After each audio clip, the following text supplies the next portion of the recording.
Hello दोस्तों, नमस्कार। मैं हूं प्रमोद राव और आप देख रहे हैं बहुजन लाइव। दोस्तों, बहुजन समाज पार्टी की राष्ट्रीय अध्यक्ष बहन कुमारी मायावती जी ने लोकसभा 2024 के चुनावों को देखते हुए अपने प्रत्याशियों की घोषणा शुरू कर दी है और उन्होंने जिस तरीके से जातीय समीकरण के हिसाब से अपने प्रत्याशियों को घोषित किया है, उससे उन्होंने विरोधियों के खेमे में हलचल मचा दी है।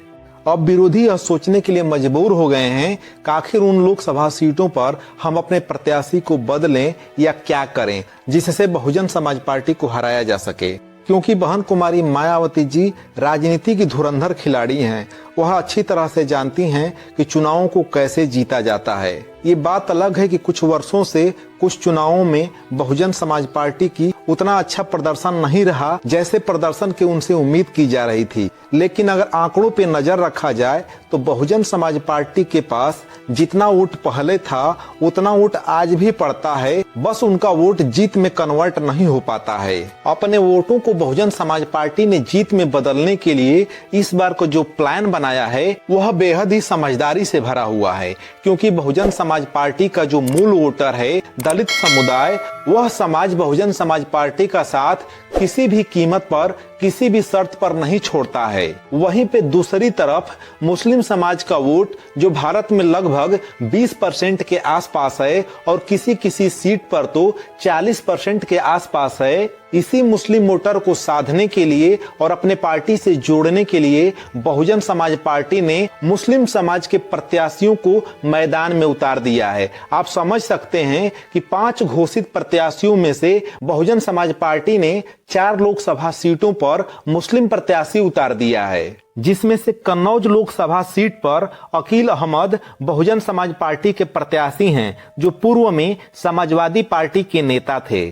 वहीं अमरोहा लोकसभा सीट पर डॉक्टर मुजाहिद हुसैन जो मुस्लिम समुदाय के हैं, जिनका अमरोहा में बहुत ही अच्छा खासा असर है और लोकसभा 2024 के चुनाव में बहुजन समाज पार्टी इस सीट को जीत सकती है। वहीं पर बहुजन समाज पार्टी ने पीलीभीत लोकसभा सीट से अनीस अहमद उर्फ फूल बाबू को बहुजन समाज पार्टी का प्रत्याशी बनाया है।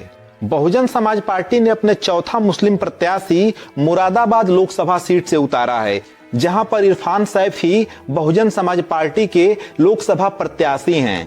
मुरादाबाद लोकसभा सीट पर 42% मुस्लिम समाज के वोटर हैं और 18% के आसपास दलित समुदाय के वोटर हैं। एक तरह से देखा जाए तो मुरादाबाद लोकसभा सीट बहुजन समाज पार्टी आसानी से जीत सकती है। अगर इन 4 लोकसभा सीटों पर जहां से मुस्लिम प्रत्याशी उतारे गए हैं, उसके सिवा जो लोकसभा की 5वीं सीट है बिजनौर की सीट, वहां से जाट समुदाय के प्रत्याशी चौधरी बीरेंद्र सिंह को बहुजन समाज पार्टी का लोकसभा प्रत्याशी बनाया गया है।